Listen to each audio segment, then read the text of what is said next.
worked a part-time job just to buy dog food. And I'm like, y'all just don't understand. And now that I don't have them, I was like, I was mentally insane for having all these giant. Now I'm like, how did I do it? Tell them about what kind of dogs you were into before you got a Great Danes. Great Dane. I like big, aggressive, just protective dogs. I don't like the little tiny Maltipoos. I've always liked big, protective dogs. And that was one of the things with Kaya. I always thought she always laid on the bath mat when I'm in the shower. And I'm like, oh, she's protecting me. Oh, look at her. She doesn't even want me to take, she's protecting me. She's watching me. And ever since the first week of training, she hasn't done that since. She lays on the bed, watches the news, and I'm like, okay, I was confusing her, thinking, oh, she's protecting me with, she's so scared. She feels the need, she has to be in here on the bath mat while I shower. So it wasn't, I'm watching you, it's, I have to be with you, I can't be by myself. I'm protecting myself right now. Yes, I'm thinking she's protecting me when in reality she was protecting herself. Yeah. And now that I keep looking back, I'm like, there were so many red flags that I saw it as one way when in reality it was completely the other way around, which I see now why they were red flags. Not just, oh, how cute, she's watching me. She's What like as a past Great Dane owner, used to breed them, you bred them a few times too. Like, what do you think is the difference between owning a Great Dane and owning this Doberman? The energy. My Danes could get on a couch and lay all day long and be completely happy. Kaya wants to get up. She wants to move. When she gets in the backyard, she's like running laps. Like you can see, I've had all this energy built up. I want to get out. My Danes could care less. They could have cared less. They even do all that. Yeah, they're like, no, thank you. We'll go outside and potty and come back inside and let's finish our movie. The Doberman, no, she's very high energy, which I've never had. What about food though? That food probably was crazy with them Danes. Yeah, I worked a part-time job just to buy dog food. You used to get a lot of food. When you used to come to us for the food, you was around the clock coming to get that food. You know, people always thought I was insane, and I'm like, y'all just don't understand.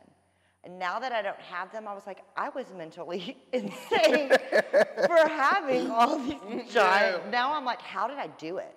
I don't even know how I did it. They was causing a lot of damage and stuff too. Yeah, initially. Oh yeah, they ate sheetrock. I'd have to buy a couch a year.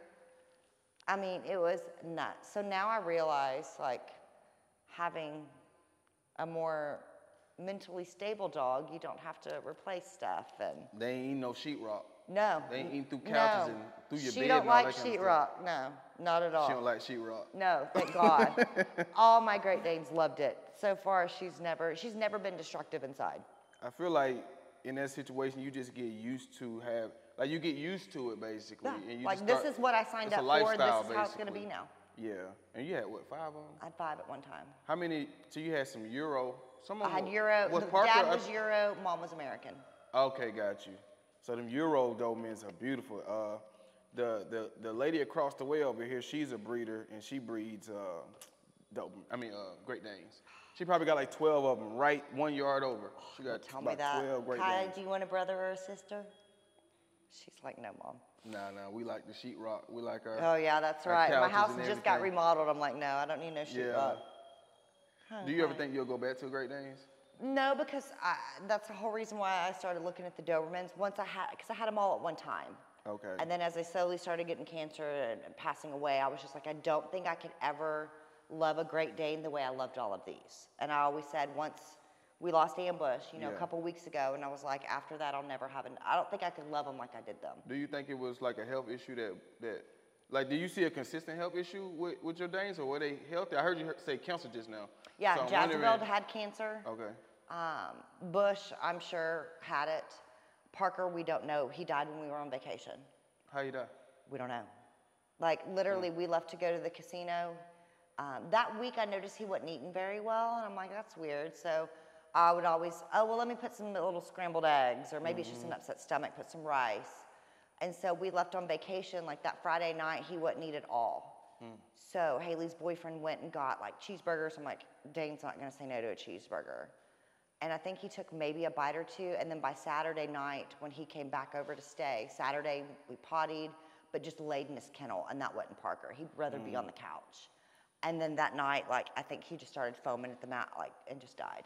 Wow, that's crazy. And I almost like, So that's like, because you had 2 of them with cancer. yeah. And then we don't know what it was. That's all we say, the bigger the dog, the shorter the lifespan, the smaller the dog, the shorter the lifespan. But I think that's interesting with the little dogs because I normally see little dogs with bad teeth. Yeah. You know, My mom's Chihuahua, she died. Her teeth had to be removed, and then I think the teeth can cause a heart condition. I think it might be the same thing with humans. Yeah. Right. But it's so the big dogs get hip dysplasia, cancer. You know, Yeah. I like Rottweilers and they hip dysplasia and cancer is a Yeah. thing with them. And you got a little dog. I never really owned a little dog for the long haul. I never kept them there. I'd keep them for 2-3 years and end up rehoming them or something like Right. that. So, but I never had a little dog in older age to see how they start to kind of break Deteriorate. down. Yeah. Well, and they say that most of the Danes die of bloat, where their stomach flips. Yeah, yeah. You never had that issue Never like had that. You ever stapled their stomach or No. anything like that? Oh. I never did that. So maybe that's not a big issue with a lot of them. And maybe it's just cancer and that. Cancer, I think so. I think cancer's more common in dogs than people realize. Like my boss right now, her pet has cancer. She's went and done a CT scan. She's took the dog to the oncologist. I mean, and most people aren't in a position in their life financially to go and spend $3,000 on a scan or go see an oncologist. I didn't even know they had dog oncologists. Exactly. No, most people are not in that financial position. So I think a lot of dogs get down, they get sick, and the vets advise them. Just to.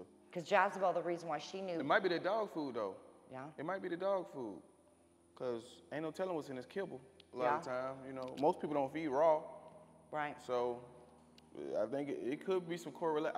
I know it's some correlation. Yeah, it has to. It has Well, to same be. thing with people. Yeah. You know, you eat clean, you're not eating all the preservatives. And like my nutritionist said, you always shop on the outside, never go down the aisles. Everything should be on the outside. That's right. That's what the Oreos are in the middle. They're in the middle. Those All the Oreos good and stuff honey is buns in and the everything else middle. in the They're middle. all in the middle. Progress she making and you making too because Yeah. you changing like some lifestyle Oh yeah, situations in order to make this 1,000%. happen. Any other time I would come home, you know, we'd feed them, let them outside to play. You know, I'd go sit on the couch and watch TV, and now I'm like, oh, it's 7:30. Come on, Kaya, we're going. Like, I look forward to her walks just as much as she does. I mean, even look at her now. The fact that she's laying on her side with a dog she doesn't know. I don't think she ever laid down in this No. building like that. No. She get more and more comfortable. Yes. So you start to see these things that I'm showing her, she gonna see a whole new dog come. And the thing is, because she's doing private sessions, it's not a dog that's just here for boarding. She gets to see how the process actually is working, you know? Yeah, and the fact that, like, I came in today and I'm like, Mark, like, I'm ready to just take this all the way. Like, how far can we go? Yeah. Because I'm like, I'm doing this myself. It's not like I'm dropping off a dog and picking up a new one. I'm like, hey, thanks for all the hard work. Come on. Yeah. I'm like, I'm having to do it every single night and make sure I'm doing these things for her and practicing. And I'm like, oh my God, you gave me a tool, but I'm like, I'm using the tool every day. And I'm like, look what it's done. Yeah, look. And yeah. the fact that we were doing it together. It's me and Yeah. Kaya training. That's good. You should. That's a pat on your back. Yes. You're doing a good job. And you I know? always think too, I'm like, Mark's gonna be so proud of me when I tell him, like, I took her to Chick-fil-A and she hates it, so we're gonna go back tomorrow. We're gonna keep, like, he's gonna be so proud of me because the Yeah, first time for you met me, sure. I would have been like, oh my God, it upset her. I'll never take her back there again. I'll Yeah. just go get her something from there and bring it back. I remember the first time I've trained maybe 2 or 3 of Amanda's dogs in the past, and I met her at a dog park years ago, and we was talking, and I was saying things that maybe she didn't want to hear, but she ended up calling me back, and she told me, well, what'd I she was in say? tears when you took my dog, crying. Like, I was just so scared, like, my babies are gonna hate me, and Yeah. I had this fear in my mind, is he gonna be mean to my dog? Like, and you were like, Amanda, you can come over anytime, and I did. Like, I would Yeah. leave work and, hey, I'm gonna come check everything Yeah, out. that was Ambush. Yeah. Great Dane Ambush. And you know, she was saying, even though I don't like what you said, she gave me a call anyway. Cause Yeah. she felt like I was her last resort. And she really was going through it with those dogs. Those Yeah. dogs were tearing up everything. Like them Great Danes was having their way. you Well, know? and there's still things that I'm not necessarily saying I don't agree with you. We just don't participate or view it that way. Like how you're like, I don't want dogs in the bed. I love my dogs to sleep with me. I love rolling over and seeing her big old head on the pillow next to me. So you might not train your dogs to do that, but I don't mind that at our house. Yeah. So I still want to use your practices, but maybe not as strictly as an actual trainer. Yeah, and just acclimating her to how we live at home. And it's a good amount of people that feel the same way. Like they'll take some things Bits that I and say with a pieces. grain of salt because they have their own way they want to live. Yeah. The reason why I always tell people to don't let no dogs on the bed or the couches like that is because most people don't have no boundaries at all. Yeah. So I'm trying to come in the house and create boundaries and create some reason why that person can enforce rules. Right. Because if you're not going to be the alpha, then the dog going to be the alpha. So we need some boundaries around here. So, and then if I basically if a person is really passive, they don't care if the dog goes anywhere in the house. Like me. Like, just by nature, you're passive. Very. By nature, I'm not passive. Yeah. I'm more assertive. I'm more like. I said, no, don't do that. Yeah. No. And I'm like, oh, okay. Yeah, so I got to give some rules. And then some people can't even have company because the dogs are jumping on the couch on the company. Yeah. So I know if a person has control over their dog, they can tell the dog to get on the couch or when to get off.